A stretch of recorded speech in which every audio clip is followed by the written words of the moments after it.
ప్రతి యవనస్తుడికి, ప్రతి తమ్ముడికి, ప్రతి అన్నకి, ప్రతి పురుషుడికి నేను చెప్తున్నాను, రెండు చేతులు ఎత్తి నమస్కరించి జోడించి చెప్తారు.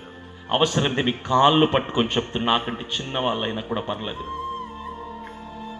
స్త్రీ వ్యామోహంలో పడి జీవితాలని అర్థాంతరంగా కోల్పోయిన వాళ్ళు వందల మంది మన ముందున్నారు. స్త్రీ జోలికి వెళ్ళావా, నువ్వు సేవకుడివైనా, నువ్వు ఒక ఇంట్లో మంచి పేరు కలిగిన వాడివైనా, సంఘాన్ని నడిపిస్తున్న కాపరివైనా, నువ్వు 10వ తరగతి చదువుతున్న స్టూడెంట్ అయినా, ఇంటర్మీడియట్ డిగ్రీ చదువుతున్న మంచి స్టూడెంట్ అయినా, బాగున్న బ్రతుకు బాగున్నట్టుగా నువ్వు క్రీస్తులో ముందుకు నడిపించగలిగితే పర్లా.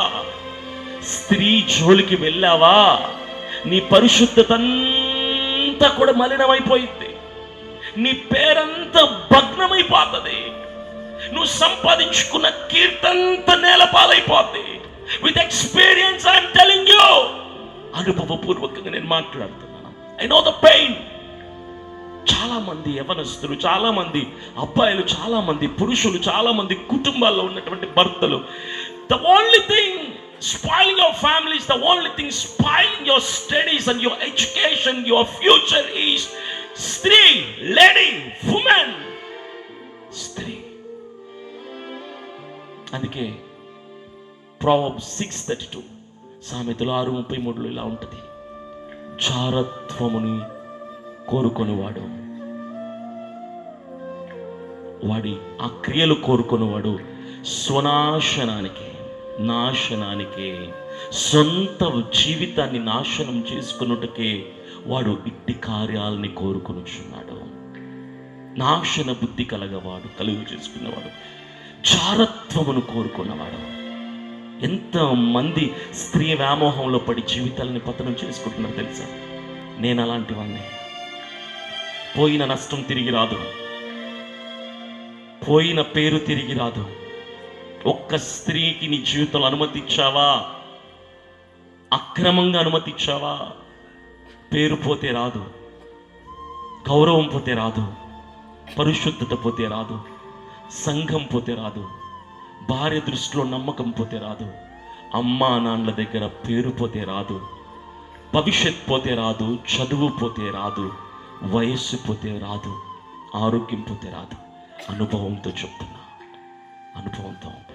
నిన్నటి రోజు నేను మీకు ఒకటి గురించి చెప్పాను. ట్రైన్ కింద పడి సూసైడ్ చేసుకుని చనిపోయాడని, వాడు మెడికల్ ఫీల్డ్లో ఉన్నాడని, వాడి వయసు 21 సంవత్సరాలు నేను చెప్పాను నిన్న. విన్నారు కదా? వాడి గురించి పూర్తి సమాచారం నాకు ఈరోజు మరలా చెప్పాడు వాడు. ఆ మాట వింటే నిజంగా నా కళ్ళలో నీళ్లు తిరిగాయి. సినిమా హీరోలాగా ఉంటాడు వాడు, మంచిగా సెటిల్ అయ్యాడు, నెలకు 17,000 రూపాయల జీతం, మెడికల్ ఫీల్డ్లో ఉన్నాడు, బ్రాస్లెట్ మెడలో, చైను, చేతికి ఉంగరాలు, చక్కగా స్మార్ట్గా ఫెయిర్గా ఉంటాడు వాడు. ఏం జరిగింది తెలుసా? అది సూసైడ్ కాదు.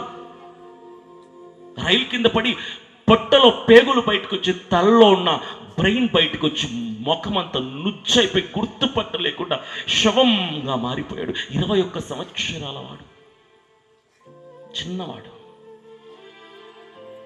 ఏం జరిగిందో తెలుసా? ఇదందరికీ మీకు ఒక గుణపాఠంగా మారిద్దని చెప్తున్నా.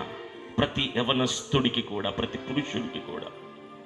వాడు ఒక ప్లే బాయ్, అమ్మాయిలతో తిరగటం ఇష్టం, ఆంటీలతో తిరగటం ఇష్టం, పెళ్ళైన స్త్రీలతో తిరగటం ఇష్టం, విడిపోయిన భార్యలతో తిరగటం ఇష్టం, విడాకులైపోయిన భార్యలను పట్టుకోవడం ఇష్టం. Enjoy, time pass. అందం ఉంది, మాటకారితనం ఉంది, జ్ఞానం ఉంది, ఉద్యోగం ఉంది, సంపాదన ఉంది, బైక్ ఉంది. ఇంట్లో ఎవరికి తెలియదు వాడు చేసే పనులు. రోజుకొక అమ్మాయితో, నెలకొక అమ్మాయితో సరదాలు చేస్తూ తిరుగుతున్న వాడికి అనుకోకుండా 5 నెలల క్రితం ఒక అమ్మాయి పరిచయం అయింది. ఆ అమ్మాయి ఎవరో తెలుసా? ఆల్రెడీ పెళ్ళైపోయి 3 బిడ్డల తల్లి, భర్తతో విడిపోయి విడాకులు తీసుకొని ఒంటరిగా ఒక ఇంట్లో బ్రతుకుతున్న ఒక అమ్మాయి. అమ్మాయి వయసు 36, వీడి వయసు 21. సరదాకే కదా, టైం పాస్ అనుకొని అమ్మాయితో పరిచయం పెట్టుకుని అమ్మాయిని ట్రాప్లో పడేశాడు. ఆ అమ్మాయి ఎలాంటి క్యారెక్టర్ తెలుసా? భర్త బిడ్డలు ఎందుకు వదిలేశారు తెలుసా అమ్మాయిని? ఆ అమ్మాయి నెలకొకరితో తిరుగుద్ది. ఆ అమ్మాయి కూడా హీరోయిన్ లాగా ఉంటుంది. నెలకొకరితో టైం పాస్ కోసం తిరుగుతుంది ఆ పిల్ల. అయితే కన్న తల్లి వదిలేసింది, తండ్రి వదిలేశాడు, బంధువులు వదిలేశారు, భర్త వదిలేశాడు, కన్న బిడ్డలు వదిలేశారు. ఆ పిల్లని ఒంటరిగా ఇంట్లో బతుకుతుంది నెలకొకడితో. వీడు అలాంటోడే, ఆమె అలాంటిదే. వీడికంటే 15 సంవత్సరాలు పెద్దది వయసులో. వీడు ఆ పిల్ల ఇద్దరు కూడా ఏం చేసుకున్నారు చెప్పాలంటే సిగ్గుచేటు, ప్రేమించుకున్నారు. అయితే వీడి దృష్టిలో టైం పాస్, ఆ పిల్ల దృష్టిలో వీడి సీరియస్ అయిపోయాడు. ప్రేమ పెరిగిపోయింది ఆ అమ్మాయికి వీడి మీద. పెళ్లి చేసుకుంటావా అని అడిగే వరకు వచ్చింది. వాడు అన్నాడు, నేను పెళ్లి చేసుకో, నాకు ఇష్టం లేదు అన్నాడు, భయపడ్డాడు. అప్పటి వరకు ఏ ఆడపిల్ల అడగలేదు వాడిని పెళ్లి చేసుకోమని. ఆ పిల్లకి ధైర్యం ఎక్కువ కాబట్టి నన్ను పెళ్లి చేసుకో, ఎవరితో కూడా సెటిల్ అవ్వాలి కదా, అడిగింది. 15 సంవత్సరాల పెద్దది వయసులో పెళ్లి చేసుకో అంటే భయం వేసి నేను చేసుకోలేను అని కరాఖండిగా తేల్చి చెప్పేశాడు. 5 నెలల క్రితం అయిన పరిచయం ఇది. అయితే కడపలో ఉద్యోగం చేస్తున్న వాడు వారి పై అధికారితో మాట్లాడి ట్రాన్స్ఫర్ చేయించుకొని పక్క ఊరికి వెళ్ళిపోయాడు. అయితే అక్కడికి కూడా వెళ్ళిపోయింది. వాడితో గొడవ పడి నన్ను పెళ్లి చేసుకుంటావా, కేసు పెట్టమంటావా అని భయపెట్టింది. అయినా చేసుకు, నువ్వేమైనా చేసుకో అన్నాడు. నువ్వు పెళ్లి చేసుకుంటావా, చచ్చిపోమంటావా అంది. నువ్వేం చేసుకున్నా పర్లేదు, నేను చేసుకో, నేను సరదా కోసం తిరిగాను అంతే అన్నాడు. ఆ అమ్మాయి వెళ్ళింది, సూసైడ్ అటెంప్ట్ చేసింది. టాబ్లెట్స్ వేసుకుంది, స్లీపింగ్ పిల్స్ వేసుకుంది, హాస్పిటలైజ్ అయింది. ఫోన్ నంబర్ ఎవరిది ఇచ్చింది తెలుసా? హస్బెండ్ అని వాడి పేరు ఇచ్చింది. హాస్పిటల్ వాళ్ళు వాడికి ఫోన్ చేశారు, పోలీసులను పిలిపించారు. వాడు వచ్చాడు తప్పనిసరి పరిస్థితుల్లో. ఎవరు నువ్వు అంటే, నాకు ఆ అమ్మాయికి ఏం సంబంధం లేదు సార్ అంటే, మరి భర్త అని ఎందుకు రాసింది, హస్బెండ్ అని ఎందుకు రాసింది అని అడిగారు. సమాధానం లేదు. ఆ అమ్మాయి స్పృహలోకి వచ్చింది, వాడిని పట్టుకుంది. నన్ను పెళ్లి చేసుకుంటావా లేదా, కాన్షియస్లోకి వచ్చింది, బాగా అయిపోయింది. ఇద్దరు బయటకు వచ్చారు. నన్ను పెళ్లి చేసుకుంటావా, చచ్చిపోమంటావా, పెళ్లి చేసుకుంటావా, కేసు పెట్టమంటావా, నువ్వేమైనా చేసుకో, నేను జైలుకి వెళ్ళటానికనే సిద్ధమే అన్నాడు. అయిపోయింది. జైలుకి వెళ్ళటానికనే సిద్ధమే అన్నాడు. ఆమె చేస్తుంది. ఇక వెళ్ళిపోయింది. పోలీస్ స్టేషన్లో కేసు పెట్టింది, ఎస్పీ దగ్గర కేసు పెట్టింది, పెద్ద పెద్ద పంచాయతీలు పెట్టింది. కాంగ్రెస్ పార్టీ ఆఫీస్కి వెళ్ళి పెద్ద పెద్ద నాయకుల్ని సేకరించి వాళ్ళందరితో పంచాయతీ పెడితే వాడు ఏమన్నాడు తెలుసా? ఒక్కటే మాట, ఎస్పీ దగ్గర, ఎస్ఐ దగ్గర, పొలిటికల్ లీడర్స్ దగ్గర అందరి ముందు వాడు ఒకటే, నేను చేసుకోను సార్, మీరు నాకు ఏ శిక్ష అయినా వేసుకోండి. ఎవరికి మాత్రం ఇష్టం ఉంటుంది అలాంటి అమ్మాయిని చేసుకోవడానికి? నేను చేసుకోను, తప్పు చేశాను, శిక్ష వేయండి, నేను భరిస్తా, ఎన్ని సంవత్సరాలని శిక్షని భరిస్తా అన్నాడు. వీడు ఎంత మొండి పట్టుపడుతున్నాడు చేసుకోనని, ఆ పిల్ల అంతే మొండి పట్టుతుంది చేసుకోమని. అయితే కరెక్ట్గా 3 రోజుల క్రితం జరిగిన సంఘటన ఏంటో తెలుసా? పోలీస్ స్టేషన్కి వెళ్ళి కేసు పెడితే వీడిని పోలీసులు పిలిచారు. ప్రతిరోజు ఏంటి మీ పంచాయతీ మాకు అని చెప్పి పోలీసులు తిట్టి ఉదయం నుంచి రాత్రి 10 గంటల వరకు వాళ్ళని కూర్చోపెట్టుకొని వాడికి చెప్పారట, నువ్వు వెళ్ళు, ఆ అమ్మాయి ఇంట్లో ఉండి నైట్ తెల్లారి 10 గంటలకు పోలీస్ స్టేషన్కి రండి, ఇద్దరు కూడా వస్తే పరిష్కరించేస్తాం అటో ఇటో అంటే, నేను వెళ్ళను సార్, నేను ఎందుకు వెళ్తాను ఆ అమ్మాయి ఇంటికి అన్నాడు. నీకేం కాదు, మేమున్నాం, నువ్వు వెళ్ళు అని చెప్పాడు. అయితే పోలీసులు కూడా సెక్యూరిటీ ఇచ్చి పంపించారు. వెళ్ళిపోయాడు. నైట్ వాళ్ళ ఇంట్లో పడుకున్నాడు. ఏం జరిగిందో మనకు తెలియదు.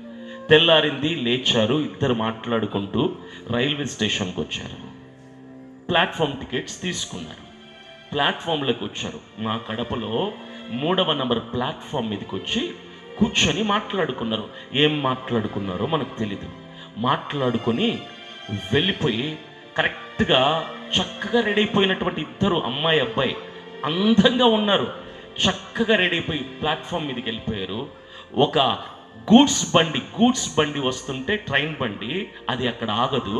హై స్పీడ్తో వస్తుంటే ఉన్న పాటన ప్యాసింజర్స్ అందరూ ఉన్న ప్లాట్ఫామ్ నుంచి ఆ ట్రైన్ అలా రావటంతో టక్ మంది దూకేశారు ప్లాట్ఫామ్లో. ఇద్దరిని ఆ బండి కొడితే అక్కడికక్కడే ఇద్దరు బాడీలు నుజ్జైపోయాయి. ఏం మాట్లాడుకుని ఉంటారు, ఏం జరిగింటుంది ఎవరు చెప్పలేం కదా. పోలీసులంతా వచ్చి సీసీ ఫుటేజ్ మొత్తం తీశారు. వాళ్ళు టికెట్ తీసుకున్న దగ్గర నుంచి, ప్లాట్ఫామ్లకు ఎంటర్ అయ్యే దగ్గర నుంచి, రైలు కింద పడే వరకు అంత సీసీ ఫుటేజ్ తీస్తే క్లియర్గా అర్థమైంది ఏంటో తెలుసా? ఆ అమ్మాయి స్టేషన్కి తీసుకెళ్ళింది ఏదో మాట్లాడి, ప్లాట్ఫామ్లో ఇద్దరు కాసేపు ఒక అరగంట కూర్చున్నారు, మాట్లాడుకున్నారు. అరగంట తర్వాత ఆ అమ్మాయి లేచెళ్ళి ఏదో అలిగినట్టు ఇక్కడ నిలబడుకుంది. ప్లాట్ఫామ్ ట్రైన్ వచ్చే దగ్గర నిలబడుకుంటే వాడు అలా వచ్చి వెనక నిలబడ్డాడు. ఏదో వాడు మాట్లాడుతున్నాడు, ఈ అమ్మాయి ఏదో వాదిస్తుంది. ఇద్దరు వాదోపవాదాలు చేసుకుంటున్నారు. కరెక్ట్గా గూడ్స్ బండి వచ్చింది. కరెక్ట్గా వస్తున్నప్పుడు వాడు చేయి పట్టుకొని లాగేసి ఈ పిల్ల దూకేసింది. వాడికి తెలీదు. విదిన్ ఎ సెకండ్, ఒక్క క్షణం, 2 రోజుల క్రితం అన్నది నేను బ్రతికితే వీడితో బతుకుతా, చస్తే వీడితో కలిసి చస్తా. వాడికి తెలీదు. వదిలించుకునే ప్రయత్నం. సరదా కోసం దిగాడు మోజులోకి, సరదా కోసం దిగాడు అమ్మాయి పిచ్చిలోకి. సరదా కోసం చేసే పనులే కదా. ఎంతమంది ఆడలేదు, ఎంతమందికి ఫ్రెండ్షిప్ అని చెప్పి, టైం పాస్ అని చెప్పి వదిలించుకోలేదు.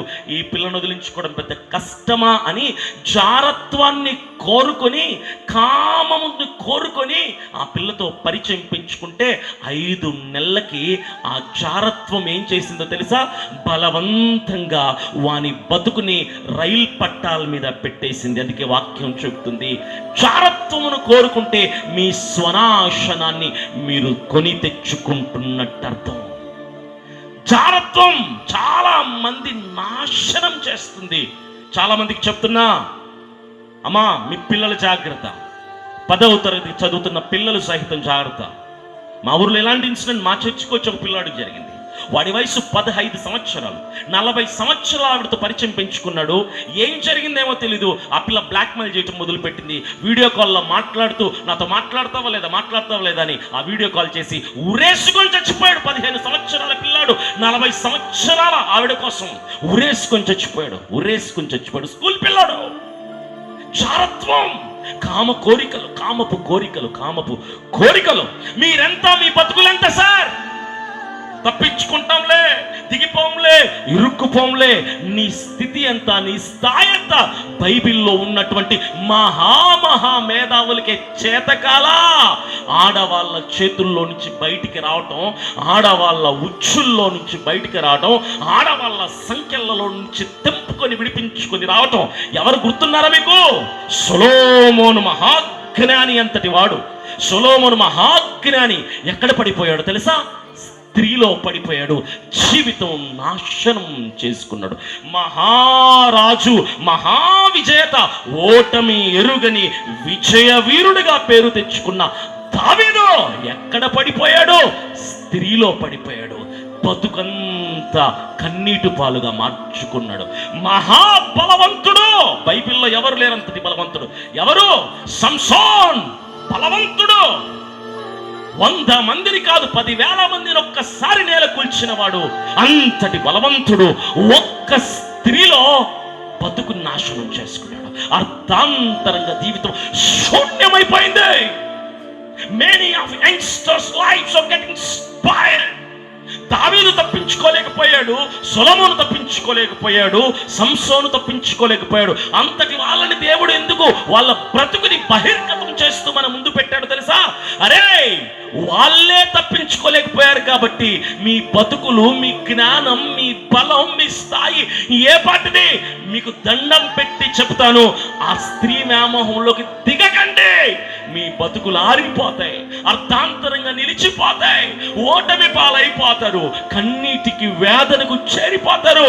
మీ తల్లిదండ్రులకు మిగిలేది కడుపు కోత, కన్నీటి క్షోభం ఏముండదు. Don't enter into adultery.